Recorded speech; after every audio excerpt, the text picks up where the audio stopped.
Queridos hermanos y amigos, es el pastor Pablo Precioso que les saluda en el amor de nuestro Señor Jesucristo. Es un día hermoso aquí en Dallas, en Texas, donde el Señor nos movió hace ya 3 meses que estamos viviendo en esta localidad, en Rockville, cerquita de Dallas. Cerquita de Dallas, Texas, está esta ciudad preciosa, una ciudad nueva que se está expandiendo. Rockville se está expandiendo y creciendo para la gloria de Dios. Bueno, aquí estamos en esta tarde y quería compartir algo porque hace tiempo que no hablo directamente con ustedes y es una muy buena oportunidad de saludar a todos los amigos y todos los socios integrantes de lo que están en redes y que nos siguen a diario. Eso es bueno porque veo que hay cantidades de hermanos y hermanas, ministros del Evangelio, amigos que nos siguen a diario a través de las redes sociales. Nosotros somos pastores consejeros en el área matrimonial y nos preguntan a nosotros hoy en día, ¿verdad? ¿Cómo está la familia? ¿Cómo están las familias? Acá dice que nadie nos engañe. O sea, con palabras de nuestro Señor, esta es una realidad.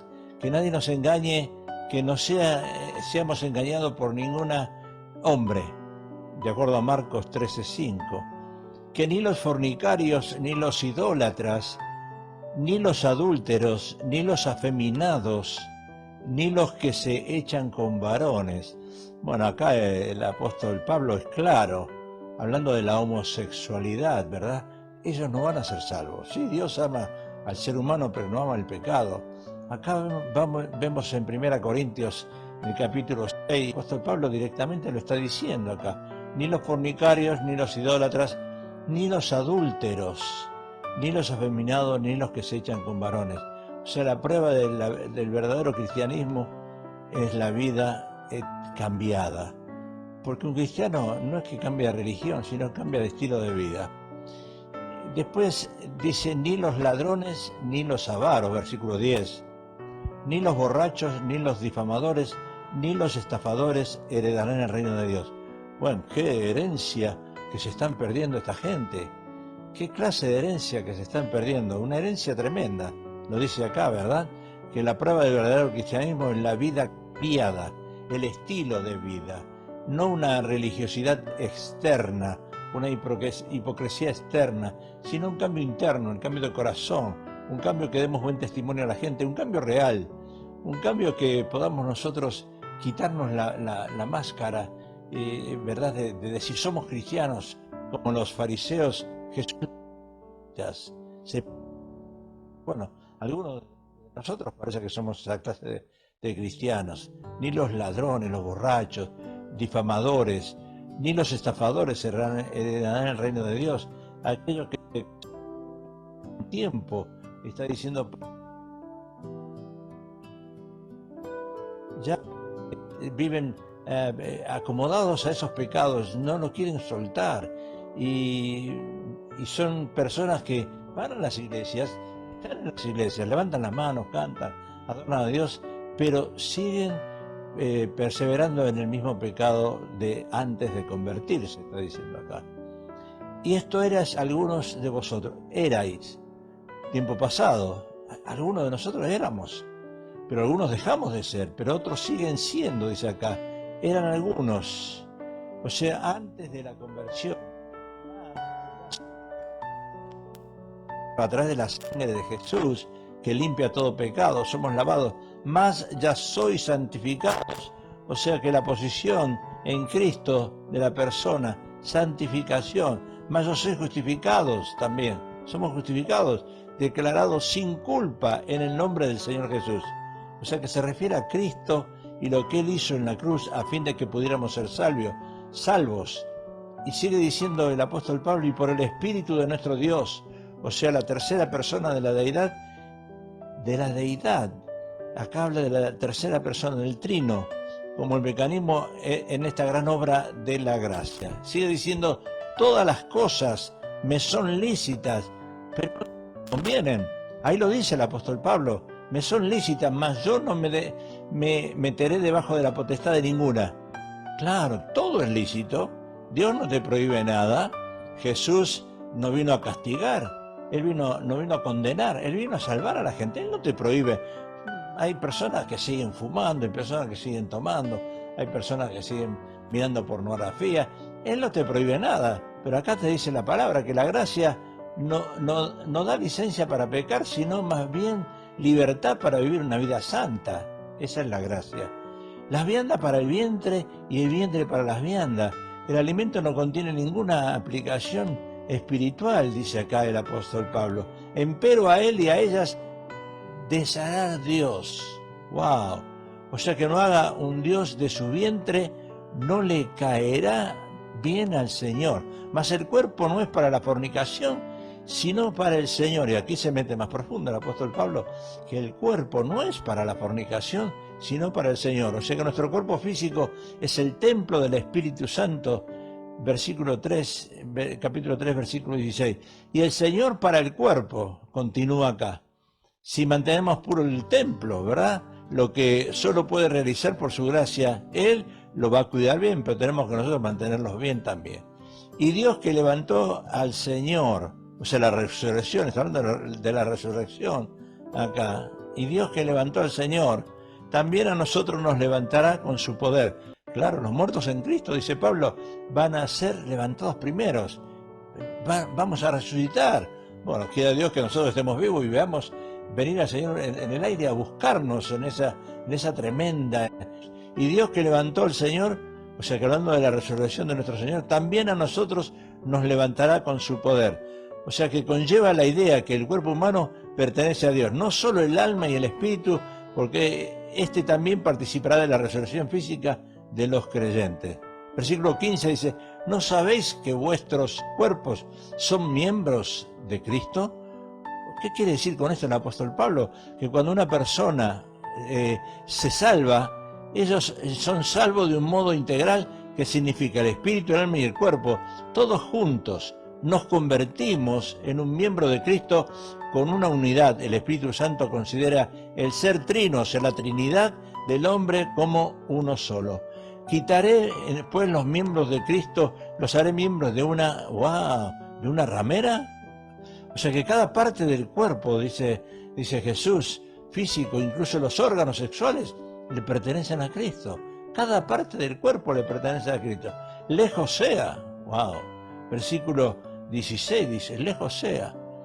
¿Cómo podría alguien, sobre todo un creyente, pensar que el Espíritu Santo sancionaría el terrible pecado de la fornicación? Pecado grave, ¿verdad? La fornicación. ¿No sabéis que el que se junta con una ramera es hecho con ella un cuerpo? Juntarse con una ramera, el espíritu que hay en esas clases de mujer te contamina a ti. Está diciendo que es terrible pecado la fornicación. ¿No sabéis que el que se junta con una ramera es hecho con ella un cuerpo? Claro, un cuerpo. Acá lo dice. Concierne un argumento contra este pecado que es el más original e impresionante que se haya usado, porque dice los dos serán una sola carne. Claro, cuando uno fornica con alguien, dice los dos serán una sola carne, y con una ramera, el espíritu que hay en esa clase de mujer te contamina, por supuesto. Ningún tipo de relaciones sexuales entre los sexos es libre de pecado, excepto bajo la sanción del matrimonio. El único luz verde que podemos tener nosotros es el matrimonio, la fornicación en el matrimonio, el acto sexual en el matrimonio, nada más. Empero el que se junta con el Señor, acá indica la unión más cercana posible, simbolizada por la unión sexual de un marido cristiano y su esposa.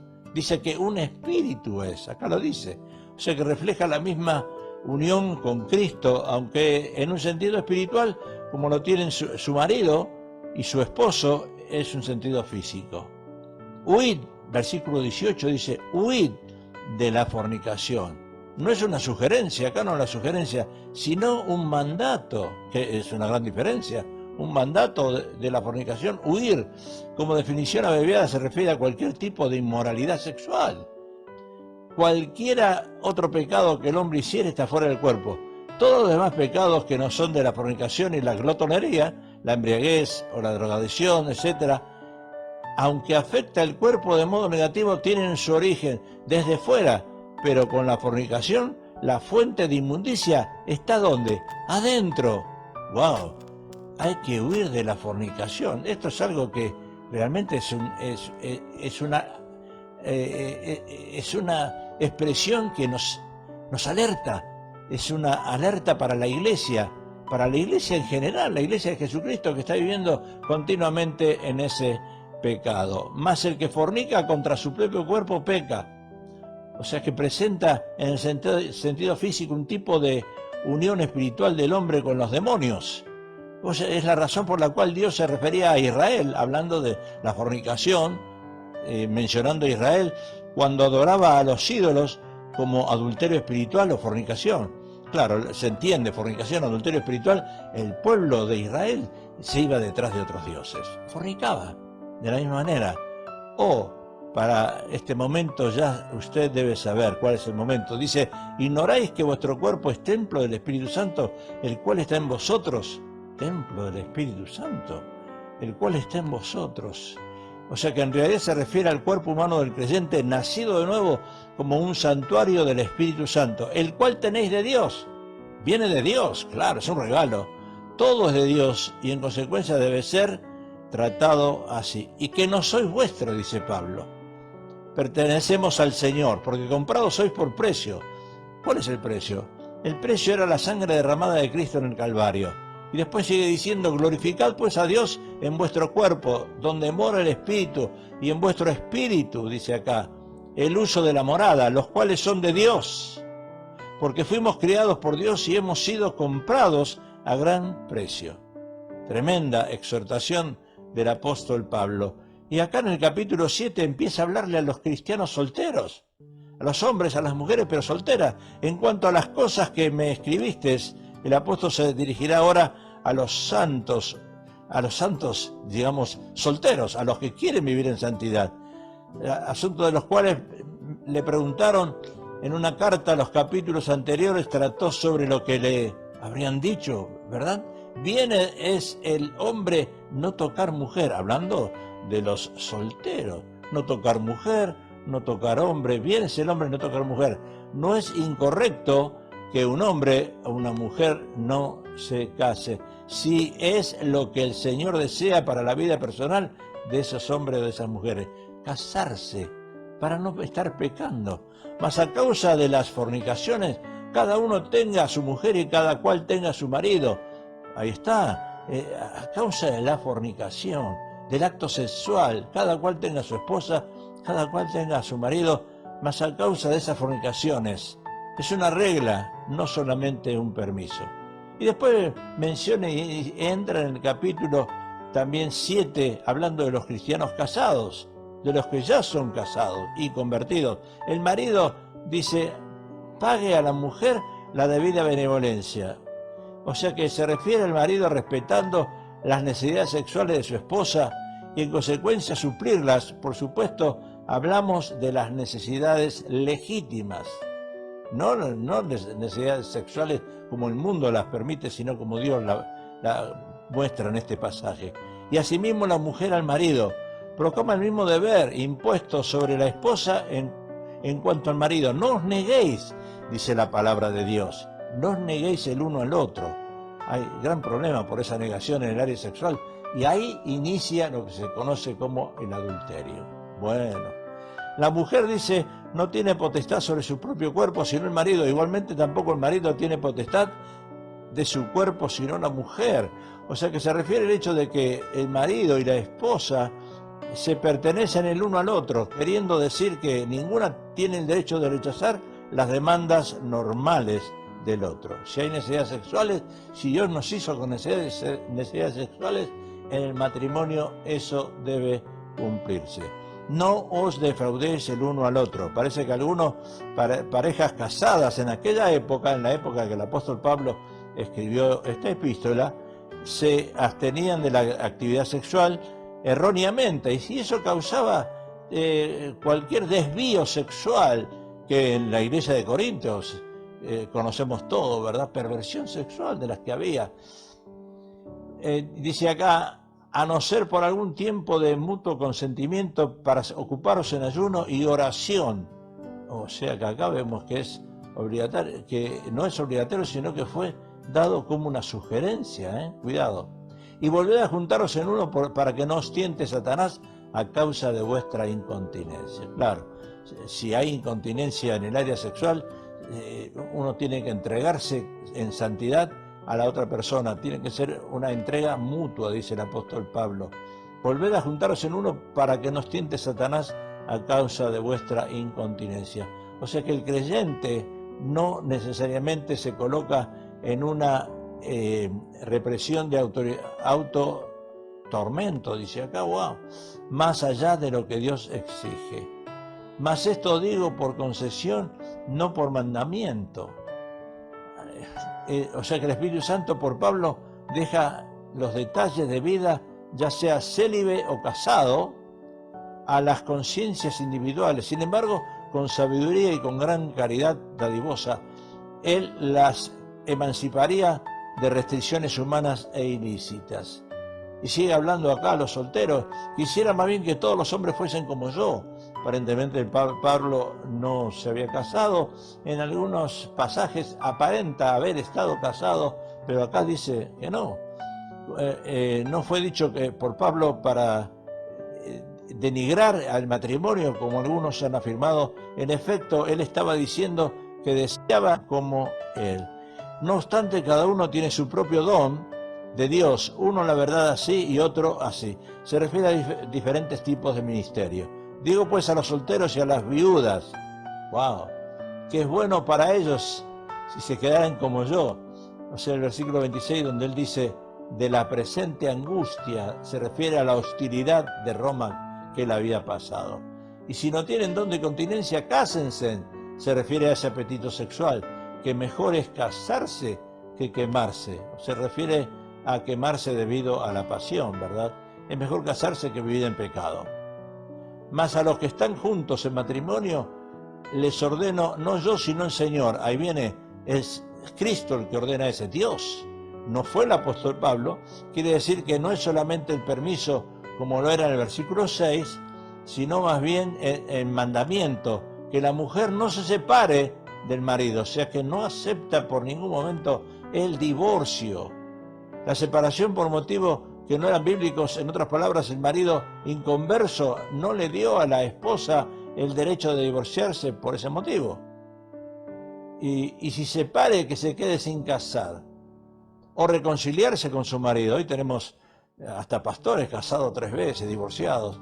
No tenemos una iglesia que vive en ese tipo de pecado. Se refiere a obtener un divorcio, o Pablo no le hubiera prohibido que permanecieran solas. No volver a casarse a menos que fuera con su antiguo marido. O sea que el divorcio no es permitido por Dios.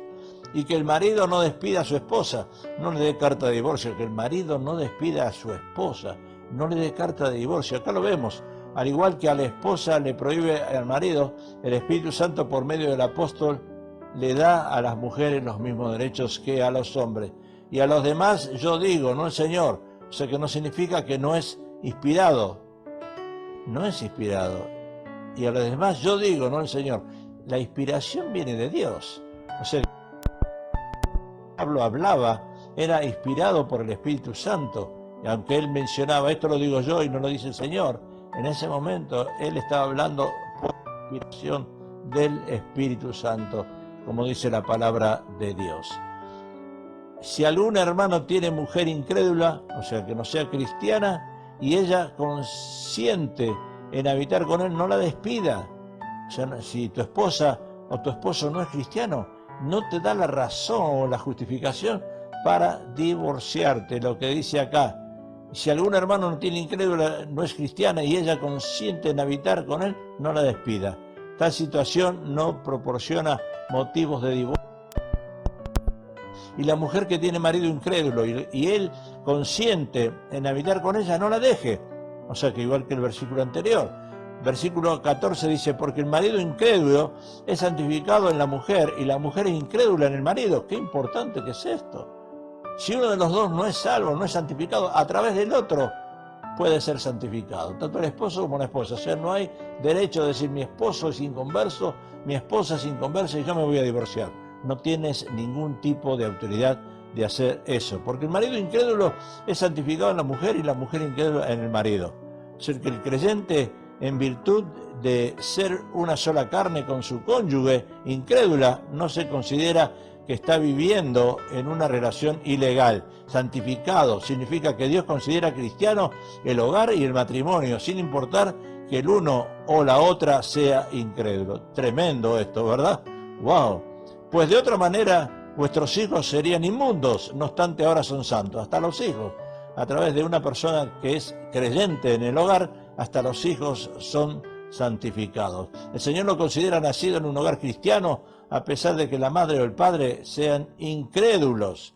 Versículo 15, pero si el incrédulo se separa, sepárese, el incrédulo, no el creyente. El incrédulo se puede divorciar, el que no conoce a Cristo se puede divorciar, pero no el creyente. O sea, se refiere al abandono y el único propósito del abandono es por la causa de Cristo.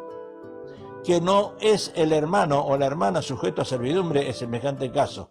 Nada podía el creyente hacer para impedir que se marchara el cónyuge incrédulo, y en este caso el creyente está libre de volver a casarse.